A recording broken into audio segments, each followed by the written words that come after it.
Romanos, capítulo 6. Nós vamos trabalhar todo o capítulo, mas queria começar no versículo 1. Romanos, capítulo 6, a partir do versículo de número 1.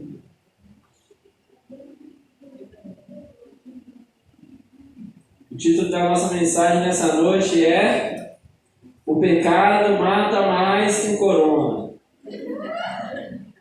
Versículo 1, você pode acompanhar? Diz assim: Que diremos então? Continuaremos pecando para que a graça aumente? De maneira nenhuma. Nós, os que morremos para o pecado, como podemos continuar vivendo nele?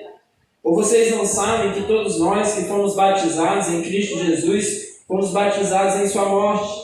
Portanto, fomos sepultados com ele na morte por meio do batismo, a fim de que, assim como Cristo foi ressuscitado dos mortos, mediante a glória do Pai, também nós vivamos uma nova vida. Versículo 23, lá no final do capítulo.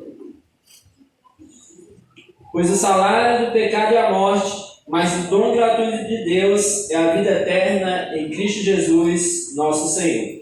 Senhor, essa é a tua palavra e nós nos colocamos em tua presença nessa hora. Pedimos da tua graça, da tua direção, do teu auxílio, do teu favor, para que possamos compreender a tua palavra, para que possamos sair daqui edificados, fortalecidos, Senhor, e direcionados a fazer somente a tua vontade.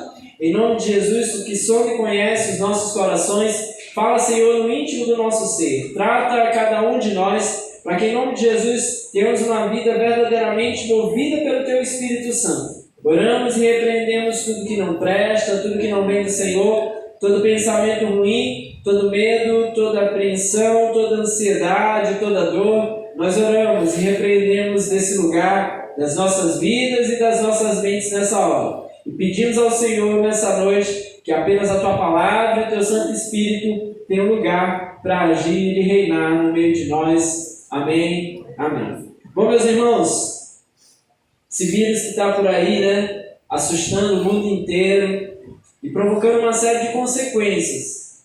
A mais grave, talvez, a morte de muitas pessoas têm morrido. E ao redor do mundo já não mais apenas o lugar, mas ao redor do mundo.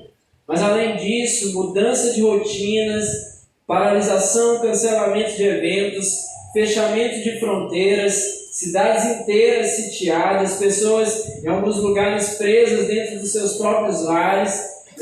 E tudo isso tem feito um rebuliço no mundo inteiro e causando preocupação, temor, como a Neuza falava agora há pouco. Algumas cidades lá do nosso país, em que várias igrejas acabaram hoje decidindo por não fazer o culto público, muitos aproveitando da internet para a transmissão dos seus cultos ao vivo, porque a possibilidade de contágio através desse vírus é muito grande. Já foi comprovado isso pela ciência, tem sido alertado aí ao redor do mundo.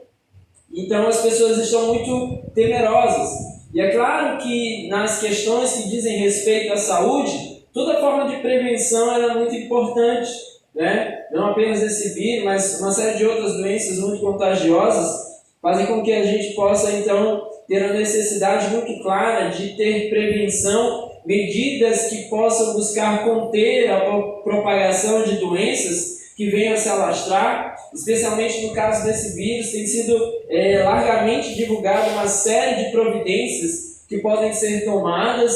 Então, governos, autoridades têm se movido no intuito, então, de fazer com que as pessoas possam ter consciência acerca daquilo que pode ser feito para prevenir, primeiro, que as pessoas venham a contrair o vírus e a doença, e depois que as pessoas possam então vir talvez até chegar à morte, que talvez seja a preocupação da grande maioria das pessoas.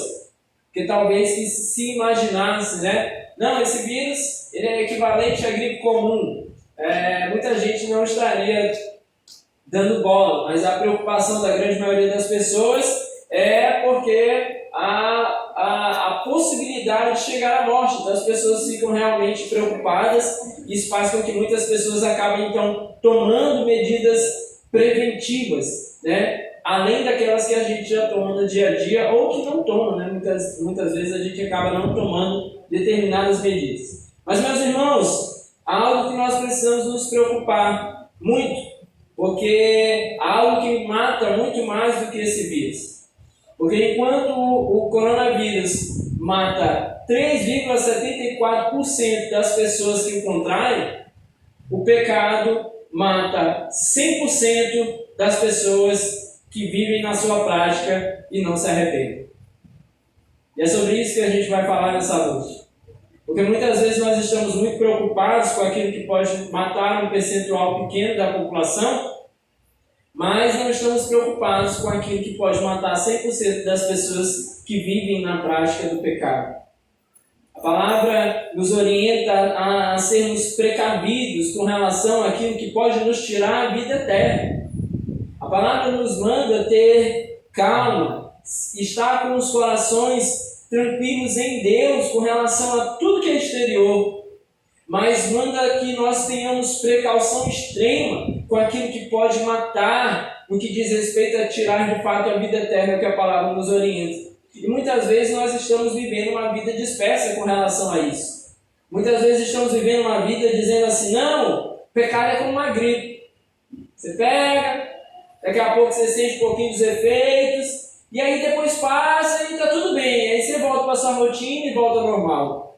E tem muita gente que leva uma vida com relação ao pecado assim, e esquece justamente que o pecado irá conduzir pessoas à morte. Foi sobre isso que o apóstolo Paulo escreveu aqui no capítulo 6 dessa carta aos Romanos. Por quê? Porque do capítulo 1 ao capítulo 5, ele já havia intensificado de uma maneira muito grande a defesa acerca da doutrina da justificação pela fé. No capítulo 1, no versículo 17, ele disse, porque no Evangelho é revelada a justiça de Deus. Uma justiça que do princípio ao fim é pela fé. Como está escrito, o justo viverá pela fé. Ele fazendo a sua defesa acerca da justificação pela fé. E o que é isso, pastor? É justamente o entendimento que nós temos dentro da palavra de Deus, que o homem não tem justiça em si mesmo, mas que essa justiça é encontrada pela fé em Cristo Jesus. Somos então tornados justos por Jesus Cristo. Um conceito muito semelhante, ou próprio até do direito, a ideia de ser tornado justo. Quem pode ser justo? Aquele que não cometeu um crime.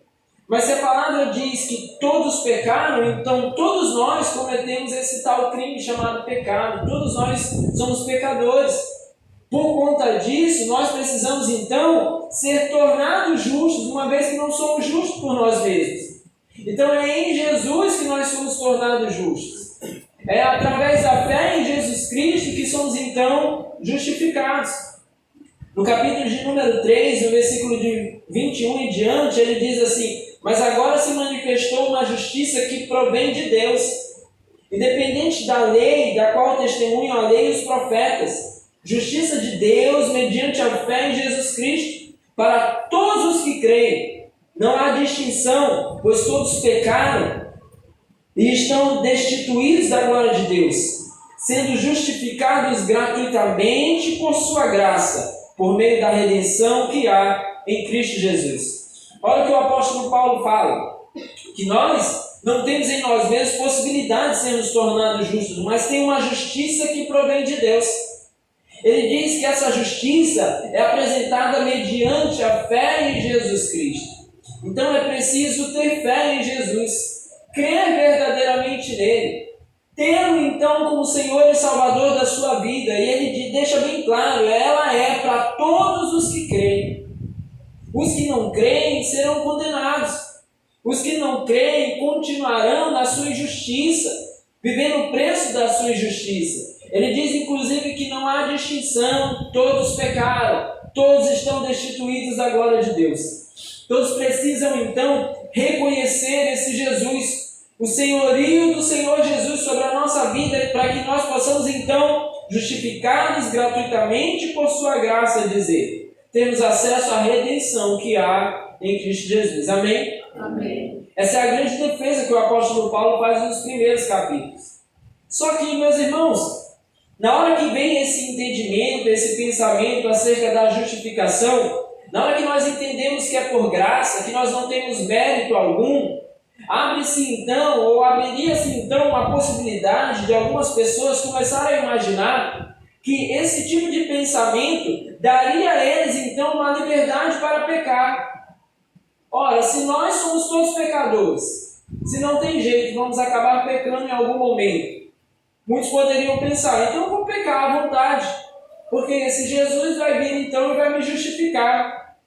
E por isso ele escreveu aqui agora essa ideia do capítulo 6, tanto que no versículo 1 ele já remete ao que ele havia escrito anteriormente. Que diremos então? Continuaremos pecando para que a graça aumente? O questionamento é justamente esse. Podemos então continuar pecando para que essa graça possa ser manifestada de uma maneira mais evidente, mais forte, mais contundente? Tipo, pequei pouco, a graça de Deus se apresenta um pouquinho. Mas se eu peco muito, se eu peco constantemente, se todo dia eu estou pecando à vontade, então a graça dele vai ter que ser muito maior. Esse é o questionamento do apóstolo Paulo. Eu vou ter que pecar mais para que a graça dele aumente ainda mais. Só que ele é contundente logo no versículo 2, quando ele diz: de maneira nenhuma, de forma alguma. Nós, salvos pela graça, não encontramos nessa salvação, então, justificativa para que nós venhamos a continuar pecando. Não é a salvação, não é a justificação em Cristo um alvará para que você possa estar pecando à vontade, à torta e à direita. Pelo contrário, o que ele vai dizer mais adiante é que nós, os que morremos para o pecado, como podemos continuar vivendo nele?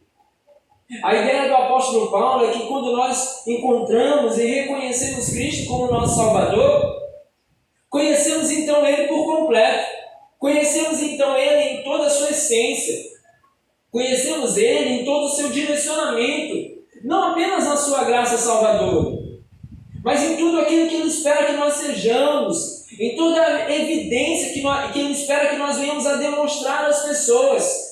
Tudo aquilo que Ele quer, então, que você aparente, para que você possa, de fato, demonstrar que você conhece Ele.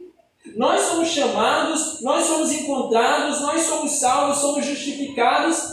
E o Senhor Jesus espera, então, que através da nossa vida, haja evidências da Sua presença, haja evidências da Sua transformação, haja, eu diria, sintomas de que Jesus está em nós. Amém? Amém. Assim como uma enfermidade ela apresenta os seus sintomas, e quando você vai ao médico, o médico vai verificar os sintomas. Ou você vai ao médico justamente porque você já apresenta sintomas, e aquilo então causa uma determinada atenção com relação à enfermidade que você pode ter contraído. Da mesma maneira, a palavra nos coloca que espera-se haver sintomas de que realmente você foi contagiado por Jesus. Será que quando as pessoas nos veem, será que as pessoas próximas de nós perceberão então os sintomas de que Jesus está na nossa vida? Assim como eu estou aqui, né, nas minhas fungadinhas, você está olhando assim, você diz assim, pode ser rinite, que ele disse aí, mas pode ser corona.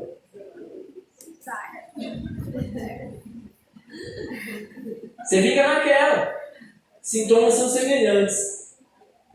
Da mesma maneira, o Senhor espera que haja em nós sintomas de que Ele é presente na nossa vida. Ele espera que as pessoas estejam ao nosso lado e digam assim, olha, há sintomas manifestados de que essa pessoa realmente foi contagiada por Jesus. Isso Ele espera de nós, é o que a palavra nos orienta. Então o que o apóstolo Paulo está dizendo é isso.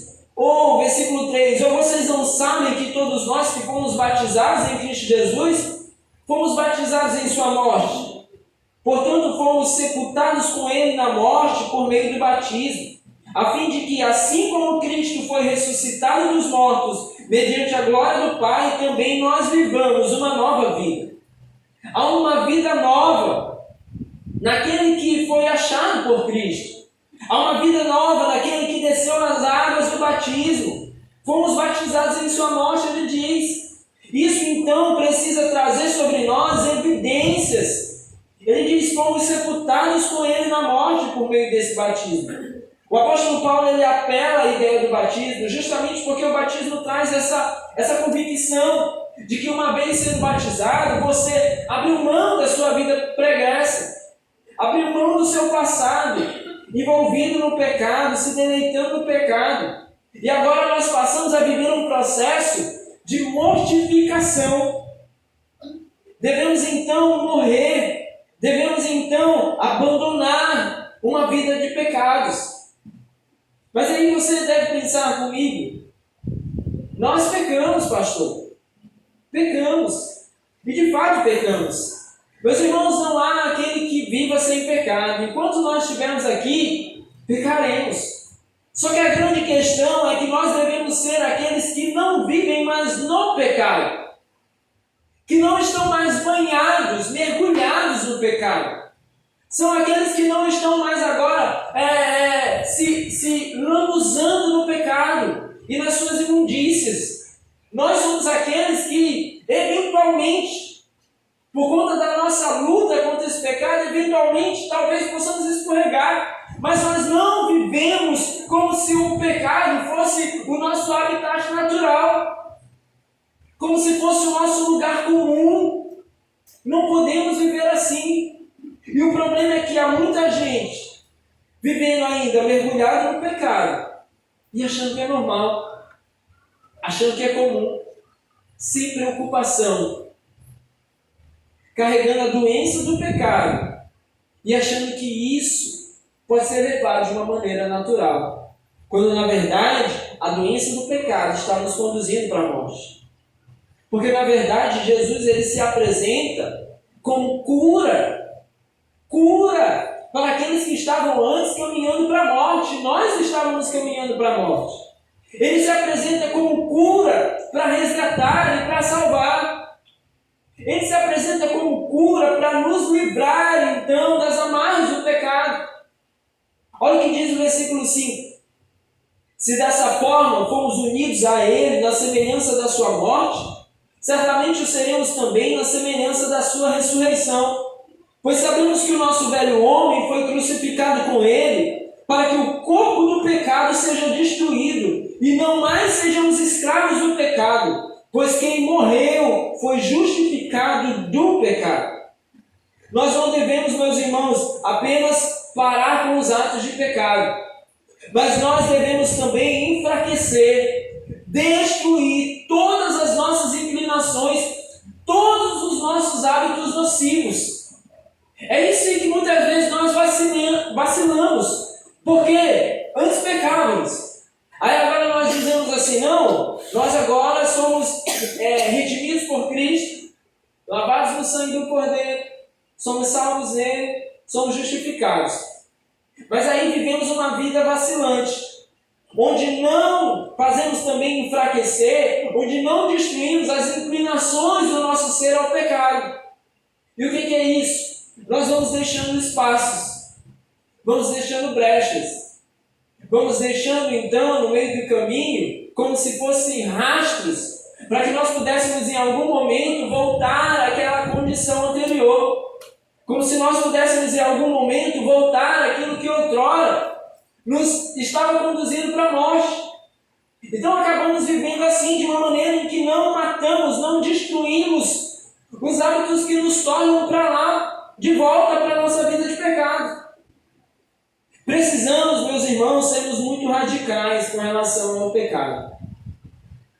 Olhar para ele de uma maneira séria, assim como temos olhado de uma maneira séria para essa pandemia. Meus irmãos, se nós olhássemos de uma maneira tão séria para o pecado, quando nós olhamos hoje para o coronavírus. Tem nenhum caso no Maranhão, mas a menina não quiser apertar minha mão. Não? Nenhum. Tem nenhum, mas nós já estamos o quê? Preocupados. Nenhum. Estava hoje lá na casa da minha sogra, aí a gente falando desses assuntos, aí meu cunhado já falando assim, a gente não vai para o culto não. Estamos preocupados. E de fato precisamos estar atenciosos. Mas se nós tivéssemos os mesmos erros no que diz respeito ao cuidado para não pecar. Não vou tocar isso aqui, porque isso aqui vai me fazer pecar. Só que sabe o que muitas vezes a gente faz? Abraça, beija, cheira. E diz assim, não, é só isso aqui e eu não vou pecar. Assim que a gente faz com o pecado. Não importa de que ordem ele seja. A gente vai chegando, se aproxima. A gente sabe que muitas vezes aquilo ali foi um lugar que nos fazia cair. Mas ficamos arrodeando. Não fugimos. Lembra do culto da última quarta-feira? Falava sobre o quê? Resistir. Resistir. Muitas vezes não estamos resistindo. Meus irmãos, se nós fôssemos tão atentos a Ele, como estamos atentos hoje aos noticiários. Tem gente que sabe até quantos casos é em cada estado. Minha cunhada fica mandando todo dia post de Instagram, dizendo que o negócio está chegando. Pra lá, meu irmão. Sinceramente, a minha opção tem sido não ficar pensando nisso toda hora. Quando Jesus chama a ceia, meu irmão, já sei os métodos de prevenção, já sei o que devo fazer, já sei o que devo evitar, já sei que tem algumas coisas que vão ser bem difíceis, mas vou lutar para fazer.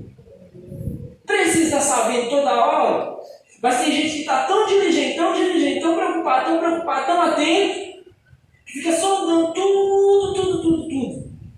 Sabe os detalhes. Tem virologista já informado na internet só por causa do coronavírus.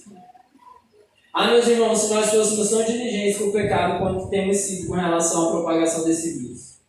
E olha que ele não mata nem 4 em cada 100 pessoas que contraem o vírus. Já vi notícias dizendo que no Brasil, a forma do vírus que chegou ao Brasil não é tão potencial assim quanto é que foi lá fora. Glória a Deus. Bom, mantenha-se assim, diminuindo. Quando chegar aqui no Maranhão, a gente taca um tigripe nele e ele corre. Mas, meus irmãos, se nós fôssemos tão preocupados assim, tão diligentes. As crianças estão lá dentro hoje, a Deusa fez um recurso especial para ensinar eles, né? Você vai ver, os pais que estão aqui, chegar em casa, vocês não vão ter mais sossego. Eles vão estar ensinando você a lavar a mão, tudo, que criança é assim. Ela fez o recurso e está lá ensinando eles. Se fôssemos tão cuidadosos assim com relação à nossa vida. Se fugíssemos tanto quanto fugimos do pecado. Se o pecado batesse a nossa porta e nós disséssemos assim, estamos isolados por 40 dias para não pecar. Mas não fazemos. Não fazemos e achamos que é muito difícil. Meus irmãos, quando a gente olha para as exigências bíblicas, ou para as orientações bíblicas, que estão buscando nos salvar da morte, muitas vezes a gente acha que elas são penosas demais. É penoso demais lutar contra o pecado, que muita gente pensa.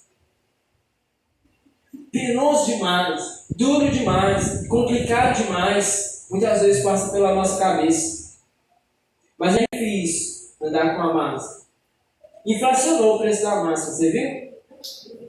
Que era 16, deve estar 50, 60 reais. A máscara boa, não aquele saco de café. Máscara boa. Inflacionou. Álcool em gel inflacionou. Mas diante do temor, ninguém acha penoso demais pagar valor 3, 4 vezes maior no álcool. Mas muitas vezes achamos penoso demais atender às orientações que a palavra nos dá, para que nós não venhamos a cair nessa doença que nos conduz com certeza à morte. E é isso que nós precisamos começar a nos atentar, meus irmãos.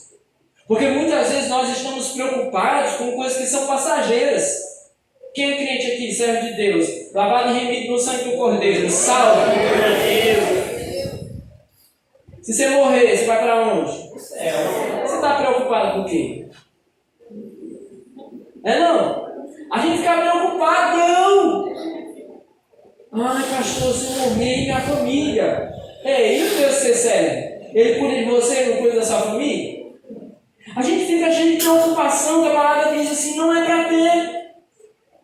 A palavra diz, meus irmãos, que não é para a gente preocupar nem com o nosso corpo. No que diz respeito ao pecado, a palavra vai dizer, se a tua mão te faz pecar, arranca ela e lança fora. Porque é melhor entrar no reino dos céus sem a mãozinha do que com ela caminhar para o inferno. Se for para não pecar, é só receita boa que a palavra dá. Se for para não pecar, e os seus olhos te fazem pecar, arranca. Olha como Deus é tranquilo, né? Com as suas orientações médicas. Teu olho está te fazendo pecar, não tem problema. Vamos resolver agora. Você me deixa arrancar, eu arranco e você está salvo. Vai para o céu. É isso, meus irmãos, que nós precisamos começar a pensar. Porque muitas vezes estamos aterrorizados com aquilo que não deveria nos causar terror e pavor. Precavidos sim, desesperados não. Mas a nossa precaução deveria ser muito maior para que nós não viéssemos a cair em uma vida de pecado. Versículo de número 11 diz assim, da mesma forma, considerem-se mortos para o pecado, mas vivos para Deus em Cristo Jesus. Portanto, não permitam que o pecado continue dominando seus corpos mortais, fazendo que vocês obedeçam aos seus desejos. Não ofereçam os membros do corpo de vocês ao pecado como instrumentos de injustiça. Antes ofereçam-se a Deus como quem voltou da morte para a vida. E ofereçam os membros do corpo de vocês a Ele como instrumentos de justiça. Pois o pecado não os dominará, porque vocês não estão debaixo da lei, mas debaixo da graça. Olha essa palavra. Meus irmãos, quando nós falamos que alguém está com uma enfermidade letal, nós dizemos então assim, olha, essa pessoa vai morrer. Sabemos disso. O médico já falou, já despachou, oramos, tudo, blá. Aí a pessoa morreu. Quando alguém já estava com uma enfermidade letal, muitas vezes dolorosa, um câncer, coisas assim. Quando a pessoa morre, o que geralmente a gente diz? Descansou. Descansou do seu sofrimento, né? Aí nessa hora a gente diz assim, é preferível morrer do que continuasse ali então, naquele sofrimento. Da mesma maneira, meus irmãos, nós precisamos pensar na liberdade que a morte para os nossos pecados nos dá. Porque se há uma libertação para aquele que estava enfermo com uma doença mortal, a morte, também para nós que estávamos enfermos pelos pecados, também condenados à morte, é necessário então que nós venhamos a morrer para os nossos pecados. É o que o apóstolo diz aqui.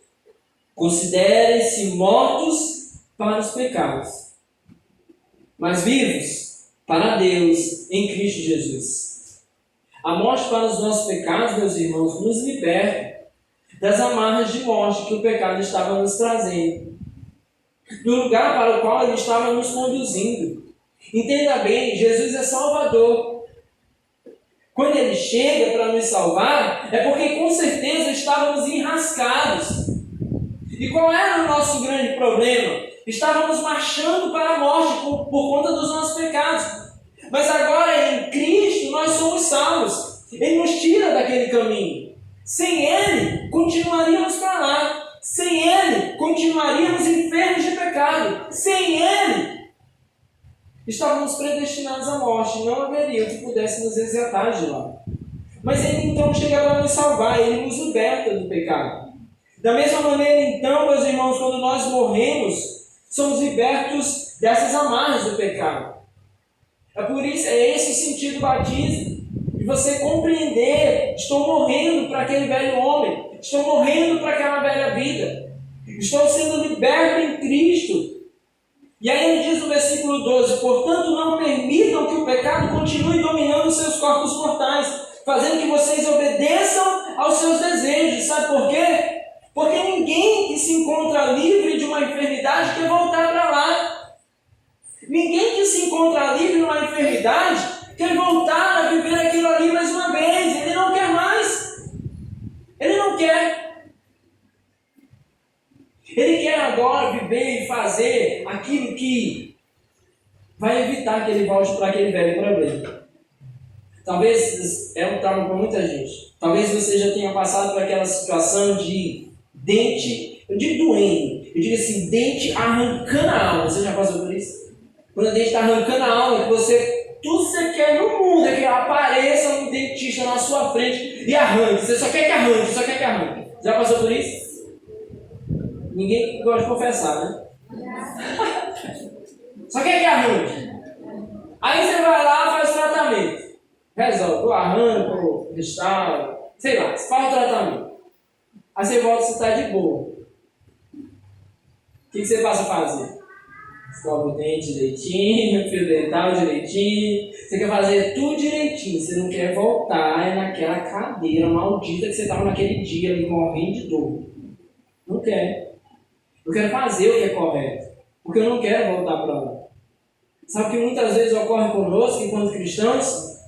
O Senhor Jesus vem e nos salva da maldição que é o pecado, nos tira de lá, nos coloca na condição de agora não precisar voltar para lá. Só que muitas vezes nós estamos vivendo uma vida que vai nos permitir voltar para lá novamente. Aí voltamos a usufruir dos mesmos prazeres. Ah, mas é prazeroso. Ah, mas é legal, mas é bom, ah, mas é gostoso. E muitas vezes a gente sabe que vai nos voltar para lá. A gente sabe que passaremos de novo pelo mesmo drama, mas desconsideramos. Meus irmãos, esses últimos anos diminuiu aí um pouquinho a incidência de casos de dengue, chikungunya no Brasil. Um dos fatores que causaram então essa diminuição dos casos foi justamente que as pessoas passaram a se precaver um pouco mais. Tem muita gente cabeça dura ainda. Mas tem muita gente que já entendeu. Eu não quero mais passar por aquilo ali. Quem teve zika ou chikungunya? Os troços dói só, né? Eu me lembro quando eu cheguei na igreja, já preguei com zika. Dói, coça, zika coçava, né? Coça. Diminuiu muito os casos, porque muita gente passou a conscientizar que ninguém quer mais estar com aquela pira louca aqui da zika. Ninguém quer mais estar com aquele ali. Até porque quando se trata de dengue, zika, chikungunya, né? Os casos seguintes, geralmente eles têm a tendência de ser muito mais graves. E o pecado também é assim. Os casos seguintes, eles têm a tendência de ser muito mais graves. Por isso que a palavra nos orienta, uma vez liberto, se cuide para não voltar para lá. Não deixe a casa vazia, limpa, se está ocupada, a palavra diz. Para que o inimigo não volte muito mais forte, traga companheiros. Então nós precisamos atentar para isso, meus irmãos. O Senhor nos resgatou já. Era o que o apóstolo Paulo estava tentando fazer esses irmãos entenderem. Redimidos, justificados através da fé. Mas, meus irmãos, não queiram de novo viver no pecado para que vocês não voltem a viver as mesmas coisas, a ter a mesma sensação de morte, a caminhar novamente para a morte. Estejam atentos. Estejam atentos. Sejam perseverantes na sua fé. Ele diz no versículo 13: não ofereçam os membros do corpo de vocês ao pecado, como instrumentos de injustiça. Antes ofereçam-se a Deus como quem voltou da morte para a vida. Uma das coisas que você precisa fazer quando você é redimido do seu pecado, quando o Senhor Jesus chega e salva a sua vida, ofereça-se para Ele, amém? Amém. Se ofereça para Ele. Se ofereça. Faz tudo que você precisa fazer para Ele. Ora, lê a Bíblia, faz devocional, se envolve na igreja, anda com gente que vai edificar você. Sabe, faz isso, oferece para Ele. Se Ele estiver chamando você, vá. Vá! Tem gente que é preguiçoso no servir a Deus. Preguiçoso. Servir a Deus é uma das grandes formas, meus irmãos, de você continuar perseverante nele. Tem gente que é preguiçoso no servir. Preguiçoso. Nada. Nunca dá. Nunca pode. Nunca vai. Nunca. Não. Não quer. Mas não é para mim ainda. É meu ministério. Aí fica passando. Só serve uma coisa. Ilustra banco. Agora não é mais banco aqui. Então nem para isso você serve mais. Então se envolve na obra do Senhor. Ofereça, ele diz, ofereçam os seus membros do corpo a Deus. Porque antes nós nos oferecíamos ao pecado. Antes, quando estávamos fornicando, quando estávamos traindo, quando estávamos adulterando, quando estávamos bebendo, quando estávamos envolvidos em práticas pecaminosas, o que nós estávamos fazendo? Oferecendo os nossos corpos. Era isso, oferecendo ao pecado. Mas hoje o convite é: se ofereça para o Senhor. Ofereça os seus membros, ofereça o seu corpo. Ofereça a sua vida ao Senhor. Faça isso. Hoje eu li mais um pedacinho da biografia que eu estou lendo do George Miller. Achei algo muito interessante hoje também. Cada pedacinho que eu leio eu sou impactado. Ele casou. Aí ele casou, e quando ele chegou em casa, a mulher dele tinha levado um monte de peças de prata, louças, várias coisas que ela tinha recebido da família. E foi morar com ele, e aí ele saiu num dos dias para evangelizar, e aí quando ele chega em casa, a casa está a coisa mais linda, tudo decoradinho, tudo arrumadinho. Ele chegou, olhou aquilo ali e sentou. Aí quando ele sentou, a mulher dele ficou assim, tipo, o que aconteceu? Aí ele falou assim, está tudo muito bonito, mas eu não queria que essas coisas me impedissem de servir ao Senhor. Porque ele tinha feito um propósito com Deus. E o propósito com Deus era que nada impediria ele de fazer a vontade do Senhor. E ele entendeu que aquilo ali, de alguma maneira, impediria ele de fazer a vontade de Deus. Tipo, quando Deus me quer ali, eu vou e deixo as coisas para trás. Então a casa dele era bem simplesinha, porque ele não queria jamais estar apegado às coisas da casa. A esposa dele entendeu. No outro dia ele saiu, quando ele chega em casa, ela tinha vendido tudo. Pegou, deu um bolo de dinheiro para ele e disse assim, olha, está aqui, um bolo de dinheiro. Faça o que você bem entender. O Senhor cuidará de nós. Ela também era uma mulher cheia de fé. Entregou. E aí eles deram o dinheiro aos pobres. Acontecia naquele tempo uma prática, século XIX, uma prática nas igrejas. Qual era a prática das igrejas? A forma de sustentar os pastores era que tinha os bancos na igreja, e esses bancos da igreja eles eram alugados. Então as famílias mais abastadas, elas alugavam os bancos mais à frente. Tipo, eu falei de canto, alugou. Eles alugavam. Então os pobres ficavam lá atrás. Quem tá ali, tô sem óculos. Então os pobres ficavam lá atrás. Aí só que aquilo começou a incomodar o coração dele, sabe por quê? Porque ele lia Tiago. E Tiago disse o quê? Você que acompanha aí quarta-feira, que não é para fazer acepção de pessoas, o mais rico e o mais pobre. Ele chegou para a mulher dele um dia passeando e disse assim, amor, nós vamos ter que mudar isso. A mulher olhou para ele, tipo, tu já vendeu minhas coisas tudo. E agora a nossa única fonte de renda, a gente vai abrir mão, porque tinha um risco de abrir mão dos aluguéis dos bancos e ninguém mais queria ofertar para ajudá-los. Aqui ele olhou para ela, conversaram, ela pensou, refletiu, caminhando no final de tarde, disse, tudo bem, nós vamos fazer. Ele foi para casa todo empolgado, pegou uma caixa que ele tinha lá de madeira, chegou, pregou na parede, bem na entrada da igreja, logo que entrava pela parte de dentro, estava lá pregada a caixa. E botaram uma plaquinha dizendo assim, se você quiser nos ajudar, será bem-vindo. E aí eles deixaram de alugar os bancos da igreja. Sabe o que aconteceu? Teve dia que eles ficaram para passar fome, não tinha nada. Porque alguns irmãos continuaram pagando o valor que pagavam pelos seus bancos. Outros entenderam que não precisariam mais pagar. Então caiu muito o sustento dele. Naquilo que caiu o seu sustento, eles começaram a ter dificuldades, porque tinham que pagar o aluguel do lugar onde moravam e tinham que manter a alimentação.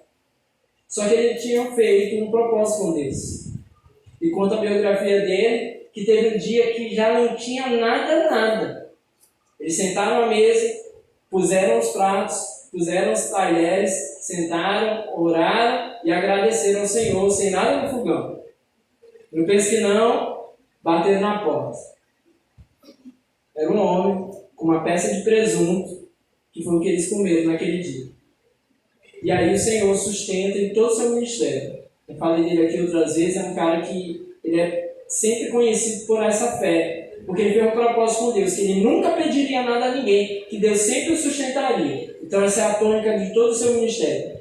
E por que eu estou falando isso para você, meus irmãos? É porque muitas vezes nós temos dificuldade de se entregar ao Senhor de verdade. Se entregar a aceitar a vontade de Deus. Porque outrora nós éramos entregues ao pecado. Mas agora o convite é para que nós venhamos a nos entregar ao Senhor. Porque a ideia é que nós seremos escravos de qualquer forma. Mas a grande questão é, serei escravo do pecado ou serei escravo da vontade do Senhor? E é isso que nós precisamos refletir. E para encerrar, mais à frente ele vai dizer, versículo 20: quando vocês eram escravos do pecado, estavam livres da justiça. Que fruto colheram então das coisas das quais agora vocês se envergonham? O fim delas é a morte. Mas agora que vocês foram libertados do pecado e se tornaram escravos de Deus, o fruto que colhem leva à santidade, e seu fim é a vida eterna. Preste atenção, meus irmãos. Qual o fruto daquilo que nós plantamos lá atrás quando vivíamos uma vida de pecado? O que você colheu daquilo? O que veio a você? Várias pessoas aqui na igreja, a gente já conversando, já testemunharam. Ah, pastor, eu vivia assim. Ah, mas parecia que as coisas nunca iam para frente. Eu tinha aquele prazer momentâneo, mas eu não tinha nada. Eu tinha dinheiro, mas eu não possuía as coisas. Eu tinha... Várias pessoas aqui já puderam testemunhar isso. Várias pessoas. Aquele prazer é sempre momentâneo. É sempre passageiro, é sempre enganoso. No outro dia ou daqui a um tempo, sempre você percebe que aquilo não tinha realmente alguma coisa que trouxesse vida a você. Ele tem na sua caminhada um determinado prazer, mas o fim de tudo é morte. O fim de tudo é morte. Mas da mesma forma, meus irmãos, quando nós olhamos para aquilo que nós temos vivido no Senhor, muitas vezes no momento pode ser árduo, no momento pode ser difícil. No momento você pode ter que se dedicar a abrir mão de determinadas coisas para servir ao Senhor. Mas a certeza que nós temos é que no final de tudo isso, nós colheremos a coroa da vitória do nosso Senhor. Glória a Deus. É isso que nós temos. Aí ele conclui dizendo, 23, pois o salário do pecado é a morte, mas o dom gratuito de Deus é a vida eterna em Cristo Jesus, o nosso Senhor. Assim, meus irmãos, como o trabalhador ele é digno do seu salário, o pecador é digno do salário do seu pecado, que é a morte. E isso aí, meus irmãos, não diz respeito a tipo de pecado. Não diz respeito. Todo pecado é digno, traz para a gente o caminho de morte. Todo pecado. Não tem o menos letal ou o mais letal. O coronavírus, como eu disse para você, ele tem um índice de letalidade. Então no Brasil pode ser menos letal do que lá fora. Lá fora ele pode ser mais letal. Ele é um vírus mutante. Ele tem essa capacidade. Chegou no Brasil aqui, acho que ele descobriu que a gente banhou muito em pica de coisa e ele está mais quieto. Mas ele varia seus índices de letalidade. E nós temos medo dele. Ainda que ele chegue mais brando aqui de alguma maneira. Mas o pecado, todo e qualquer pecado, leva as pessoas à morte. E toda pessoa que vive mergulhada no pecado está destinada à morte. É 100%. É 100% a letalidade na vida de alguém que vive mergulhado no pecado. 100%. Por isso, meus irmãos, só temos uma saída.